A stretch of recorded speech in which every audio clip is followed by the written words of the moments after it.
If we look hard enough, we can find stories of women in the Bible that exemplify the very essence of God's love and action in the world.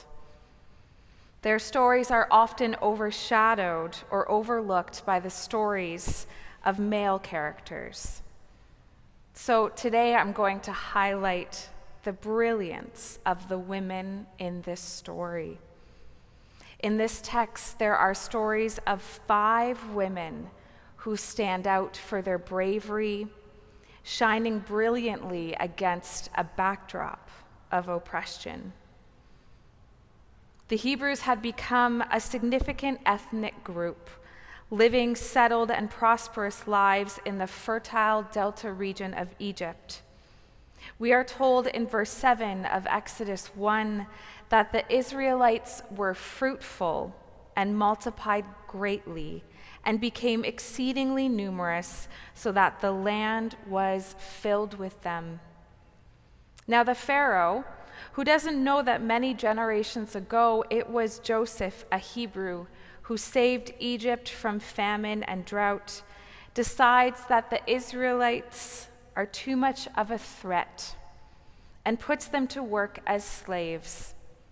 He needed just the right number of Hebrews to be slaves, but not too many that they could overpower his own army and forces. But they kept multiplying. And that's when the Pharaoh got really mean and ordered that all the Hebrew boys be killed the moment that they were born. Of course, to do this, he needed cooperation of the midwives. So here enters Shiphrah and Puah. Shiphrah and Puah devise a very ingenious plan to not follow these orders. And they do this, it says, because they obey a higher law, the law of God. They will not kill a baby boy because it is against the will of God. They defy the Pharaoh and his unjust law. At some point, the Pharaoh sees that the population is still growing. So when the midwives are finally brought back before the Pharaoh and challenged about not doing the job he asked of them, they claim that the Hebrew women, as opposed to the Egyptian women, are too fast at birthing. And by the time they get to the household, the Hebrew women have already given birth and hidden the baby. Their second act of defiance. These women, in many ways, were the midwives to the entire people of Israel, midwives to the Israelites' journey from bondage to freedom, midwives even of civil disobedience in the name of a greater good. Even in the face of genocide, a scourge that remains present in our world, the saving power of these 2 women was immense. And they and the entire nation were blessed. Their defiance sets the stage for a greater purpose, demonstrating that sometimes civil disobedience in the name of justice is the highest form of obedience to God. The women's Bible commentary suggests that the midwives are the only women in the book of Exodus that act in an overtly political sphere. They are the first to assist in the birth of the Israelite nation, and they understand the connection between transformation and risk. Next, we meet the mother of Moses, Jochebed. Jochebed has given birth and has successfully hidden her baby for 3 months, but he's getting too big, too noisy, too hard to hide. And by now the Pharaoh has issued a new order, realizing that he's not going to get what he wants from his first plan. So if a Hebrew baby boy does survive a birth, now anyone who finds a Hebrew baby boy must throw him into the Nile River. Trying to save this baby's life and defy Pharaoh's laws, Jochebed crafts a small basket and sets him afloat in the river, praying for his safety. It's a heart-wrenching decision that encapsulates a mother's love and the lengths she'll go to protect her child. Jochebed's act of placing her hope in the unknown currents of the Nile echoes the ways in which we must sometimes entrust our loved ones to uncertain paths, relying on faith to carry them to safety. She asks the baby's sister to keep watch, to make sure nothing bad happens to the baby. And they put the baby in the river. And now we meet Miriam, the big sister. Miriam watches as the Pharaoh's daughter approaches the river, and to Miriam's horror, the baby starts crying and the basket is found. The Pharaoh's daughter picks up the baby and declares that she will keep him. Miriam has to think fast. She goes over to the princess and says, "You're going to need someone to nurse that baby. I know a Hebrew woman who can nurse him for you." How smart is that? A stroke of brilliance, not to mention incredible courageousness in even speaking to the princess. In this moment, we witness how a young girl's innovation can change the course of events. Miriam's boldness demonstrates that age and social status are no barriers to the pursuit of justice and compassion. And the Pharaoh's daughter, we don't know her name, a princess, takes her up on the offer. Miriam runs to get her mother. The princess gives the baby back to his mother, then says, "I'll pay you to nurse him." And then we are told that Moses' mother actually gives him back to the princess when he grows older, who then raises him as her son. Now let's examine the Pharaoh's daughter for a moment. She realizes instantly that the baby is one of the Hebrew babies, and she is under orders, as is everyone, to automatically kill the baby, to throw him in the river, but she doesn't, and that's her first act of defiance.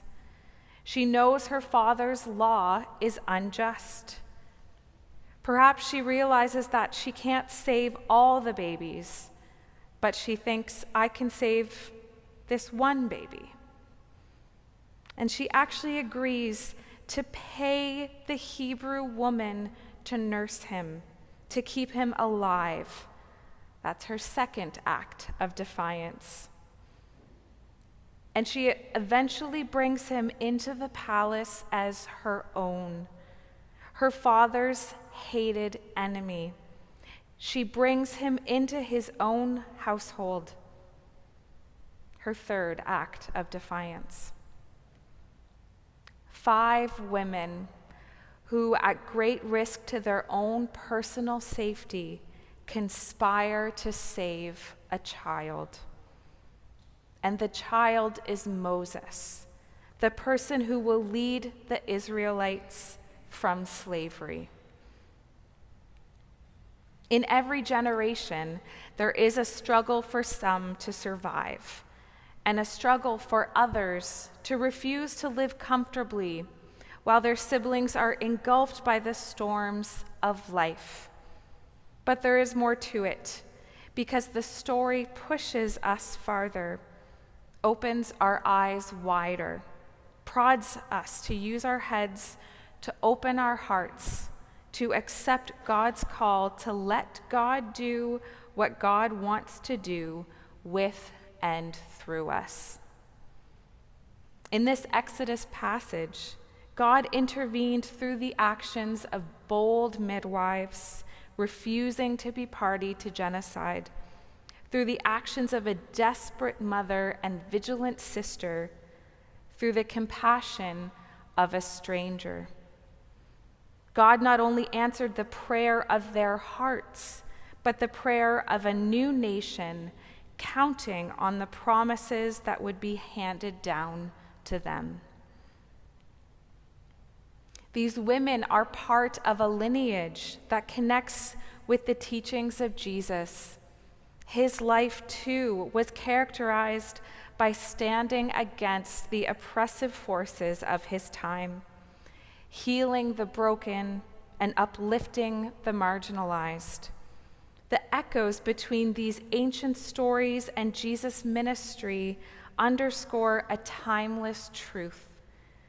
God's concern for the oppressed, the marginalized, and the downtrodden remains constant throughout history. As we reflect on these stories, let us recognize the extraordinary within the ordinary, the bravery within the mundane, and the divine within the human. Let us take heart in the truth that our lives, no matter how seemingly small, can be instruments of God's transformative work. And let us remember that just as these women's stories have been reclaimed and amplified, we must continue to amplify the voices of women today, listening to their experiences, stories, and wisdom. Now, is there any way we can weave together the powerful narratives of ancient biblical heroines with the modern-day struggle for female empowerment and the fight against patriarchy? In the passage from Exodus, we've already witnessed the incredible bravery of women who stood against injustice, defying authority in the name of God's greater purpose. But our exploration does not stop there. We find echoes of these themes in unexpected places, including in the narrative surrounding Barbie, a cultural icon that has both perpetuated and challenged traditional gender roles. Never in my imagination did I think I would be standing in a pulpit preaching about Barbie. But here we are. The new movie this summer, directed by Greta Gerwig, has taken the world by storm. And although promoted as a fun, nostalgic hour and a half of entertainment, it is full of deeper messages. I loved playing with Barbies as a kid, especially my Spice Girl Barbie dolls. There's a famous story in our family that my Nana gifted me with the 5 Spice Girl Barbies one year, and then leaned in to tell me to not open the boxes because they will be worth more money one day. My 7-year-old self, with no care or understanding for financial matters, had none of that. Barbie, created by Ruth Handler in 1959, started as a blonde, glamorous doll that embodied a very particular notion of femininity. It seemed to convey a message that a woman's value lay primarily in her appearance and adherence to conventional beauty standards. However, Barbie's journey through time also mirrors a societal shift in thinking. The Barbie movie, under the direction of Greta Gerwig, seeks to reclaim and redefine Barbie's image, transforming her into a feminist icon that challenges the very patriarchy she once seemed to uphold. Without giving too much away, The Barbie movie begins with all the Barbies living in Barbie land, where everything is pink and perfect. Barbies have their own money, houses, jobs, they run the Supreme Court, and the Kens, meanwhile, are there as accessories to the Barbies. The Barbies, as the movie states, think that by their existence, they have solved all the problems of feminism in the real world. Due to some reasons I won't get into, one of the Barbies and Kens, played by Margot Robbie and Ryan Gosling, find themselves in the real world, where the reality of things confronts both of them. Barbie, feeling anxiety, shame, self-consciousness, and tears for the first time, has a direct opposite experience to Ken in the real world, who feels powerful, strong, appreciated, and masculine for the first time. Their roles have reversed, and this will have catastrophic consequences when they bring that reality back to Barbie land. Gerwig's vision of Barbie is one of depth, complexity, and empowerment. It's a reminder that women's stories are multi-dimensional and cannot be neatly boxed into predefined roles. Gerwig's approach reflects the growing recognition that women's empowerment doesn't mean rejecting femininity, but rather embracing it in all its forms. Barbie, traditionally a symbol of an unrealistic and narrow version of femininity, is reimagined as a figure who embodies a diversity of strengths, passions, and careers. The transformation challenges not only the patriarchal notions perpetuated by the original Barbie, but also the societal norms that limit women's potential. So what lessons can we draw from these intertwined narratives of ancient heroines and modern reimagining? We're reminded that true empowerment means confronting the societal norms that seek to limit us. It means daring to challenge the patriarchal structures that have held us back, held us all back, not just women. It means standing against injustice even in the face of seemingly insurmountable odds. The stories of midwives, the mothers, the sisters, and the princesses resonate with the stories of women today who continue to break barriers, defy expectations, and demand a place at the table.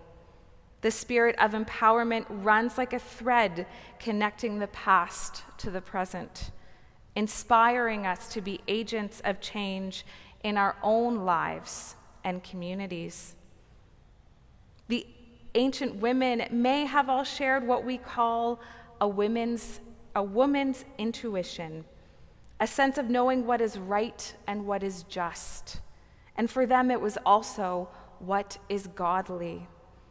And at the end, that is what guided them, not societal norms and comfort.